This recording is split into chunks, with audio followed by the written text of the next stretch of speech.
Degree વગરનો doctor ઝડપાયો. ફ્રીજમાં રાખવાના ઇન્જેક્શન ટેબલ પર દેખાયા. આટલી બેદરકારી શા માટે? લોકોના જીવ સાથે ડોક્ટર કરી રહ્યા છે અખતરા. નમસ્કાર જનતા, BS9 TV ન્યૂઝમાં આપની સાથે હું ભગવતી વિશાવડિયા. હાલ ગુજરાતમાં ડમી શિક્ષકોનો રાફડો ફાટ્યો છે, ત્યારે વધુ એક કૌભાંડ સામે આવ્યું છે. જૂનાગઢ જિલ્લાના અમુક ગામડાઓમાં અધૂરી ડિગ્રીઓ તથા PHC સેન્ટરોમાં નોકરી કરતા હોવા છતાં પ્રાઇવેટ પ્રેક્ટિસ કરતા ડોક્ટરો ઝડપાયા છે. સામાન્ય જનતાના જીવન સાથે ચેડા કરતા ડોક્ટરો પકડાઈ રહ્યા છે, ત્યારે જનતાની જાણકારીઓના માધ્યમથી અધૂરી ડિગ્રીઓ વાળા ડોક્ટરો તથા ગુજરાત સરકારના PHC સેન્ટરોમાં કોન્ટ્રાક્ટ પર નોકરી કરતા હોવા છતાં પ્રાઇવેટ પ્રેક્ટિસ કરતા ડોક્ટરોના દવાખાના ખુલ્લેઆમ પાડવામાં આવ્યા છે. કેશોદ તાલુકાના ચર તથા સિરગઢ ગામમાંથી આયુષ ડોક્ટર તરીકે પ્રાઇવેટ પ્રેક્ટિસ કરતા ઝડપાયા છે. જીવ સાથે અખતરા કરતા હોય છે, પરંતુ તેની આ પ્રેક્ટિસમાં લોકોના જીવ જશે તો જવાબદાર કોણ? સમગ્ર ઘટનાની મીડિયાની ટીમને જાણ થતા તેમણે કેશોદ THO અને CDHO ને જાણ કરી હતી, પરંતુ જાણે એમને તો કોઈ રસ હોય કે ન લેવા દેવા તે ગોકળ ગતિએ 2 કલાક પછી ડોક્ટરના ભાગી ગયા બાદ ત્યાં તપાસ માટે પહોંચ્યા હતા. આ એક ડોક્ટર જ નહીં, પરંતુ કેશોદમાં RBSK માં આયુષ ડોક્ટર તરીકે કોન્ટ્રાક્ટ પર જોબ કરતા ડોક્ટર પ્રદીપ પાળઘર પણ ચર ગામે પ્રાઇવેટ પ્રેક્ટિસ કરતા માલુમ પડેલ છે. અને જિલ્લા RCH અધિકારી ડોક્ટર MR સુતરિયા સાહેબ દ્વારા ડોક્ટર પ્રદીપ પાળઘરને નોકરીમાંથી બરતરફ કરેલ છે. આપના માધ્યમથી જણાવવા માંગીશ કે જે સરકારશ્રીમાં જે પણ ડૉક્ટર્સ આયુષ હોય કે RBSK માં હોય કે MBBS હોય, તો એની જે કંઈ શરતો અને નિયમો છે એ અનુસાર એ ફરજમાં જોડાય તો પ્રાઇવેટ પ્રેક્ટિસ એટલે કે ખાનગી પ્રેક્ટિસ કરી શકતા નથી. તો આ બાબતમાં મીડિયા દ્વારા અમને 2 જે છે એ રજૂઆત અત્રે મળેલ હતી.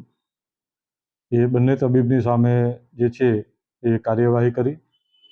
એક જે તબીબ હતા RBSK ના, એમને સર્વિસમાંથી છૂટા કરવામાં આવે છે, અને બીજા જે આયુષ ડૉક્ટર છે એની પણ કાર્યવાહી અત્રેના લેવલે પૂર્ણ થઈ છે, એમને પણ છૂટા કરવામાં આવશે. એટલે આ બાબતે જિલ્લા વહીવટીતંત્ર બહુ ગંભીરતાથી લઈ રહ્યું છે.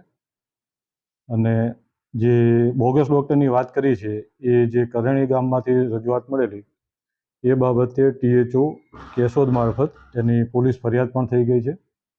અને આ બાબતે પોલીસ તરફથી પણ જ્યારે એમની ધરપકડ થશે તો વધુ વિગત માટે અમારા THOC દ્વારા ત્યાં જઈને વિગત લખાવવામાં આવશે. એટલે 3 જે રજૂઆત મળી એમાં તાત્કાલિક જિલ્લા કક્ષાએથી એક્શન લેવામાં આવેલ છે. અને આ બાબતે તમામ તાલુકાના 9 તાલુકાના તાલુકા હેલ્થ ઓફિસરને પણ તાત્કાલિક મિટિંગ કરી આ બાબતને ગંભીરતાથી લઈ અને આવું કંઈ પણ ધ્યાનમાં આવે એટલે કે પોતાના ડૉક્ટર્સ પ્રેક્ટિસ કરતા જણાય કે એમના તાલુકામાં આવા કોઈ બોગસ ડૉક્ટર જણાય તો તાત્કાલિક એક્શન લેવા માટે પણ અત્રેથી કડક સૂચના આપી દેવામાં આવે છે. અને હજુ સાંભળો, કેશોદ તાલુકાના કરેણી ગામે તો હદ કરી. રાકેશ હિંગરાજીયા નામના ઢોંગની ડોક્ટરે તો ડિગ્રી વિના પ્રાઇવેટ પ્રેક્ટિસ કરતા ઝડપાયા છે. રાકેશભાઈના પત્ની અજાબ ગામના PHC સેન્ટરમાં આયુષ ડોક્ટરની નોકરી કરે છે, અને રાકેશભાઈ પહેલા 108માં નોકરી કરતા અને ત્યારબાદ પોતે ડિગ્રી વગર જ ડોક્ટર બની પ્રેક્ટિસ કરવા લાગ્યા.